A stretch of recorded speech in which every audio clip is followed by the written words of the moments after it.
భద్రాద్రి కొత్తగూడెం జిల్లా చర్ల మండలం పరిధిలోని పెద్దమిడిసిలేరు బీకొత్తూరులో మంచినీటి సమస్య గత కొన్ని సంవత్సరాలుగా పట్టి పీడిస్తోందని స్థానిక ప్రజలు తెలిపారు.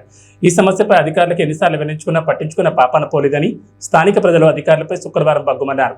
ఏజెన్సీ ప్రాంత ప్రజలంటే అధికారులకు ఎందుకింత చులకన భావం చూపిస్తున్నారని అన్నారు. సంవత్సర కాలం నడుస్తున్నా మా సమస్య పరిష్కారం కాకపోవడానికి కారణం అధికారుల అసమర్థతేనని అన్నారు. ఇకనైనా అధికారులు స్పందించి తక్షణమే మా సమస్యను పరిష్కరించి మా దాహార్తిని తీర్చాలని అక్కడి ప్రజలు వేడుకుంటున్నారు. మాది బీకొత్తూరు గ్రామం అండి. నా పేరు మంగవేణి, చర్ల మండలం, పెద్ద ముస్లేర్ పంచాయతీ. మాకు 3 years నుంచి వాటర్ రావట్లేదండి. పంచాయతీ కూడా చెప్పాం, సెక్రటరీ మేడం గారికి చెప్పినా కూడా ఇక మేడం గారు ఏం పట్టించుకోలేదు. మేము తాళపేరుకెళ్ళి వాటర్ తీసుకొని తాగుతున్నాం. మాకైతే వాటర్ రావట్లేదు. భగీరథ ఎవరు రాలేదమ్మా? భగీరథ సంబంధించిన చెప్పామండి. చిన్న ముస్లేర్ పృథ్వీ అని చెప్పారు.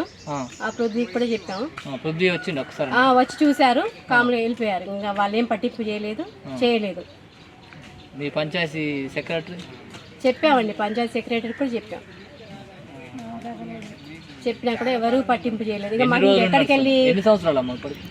మాకు 3 years అవుతుందండి. అసలు వాటర్ అంటే తెలియదు మాకు బెల్ట్కే వాటర్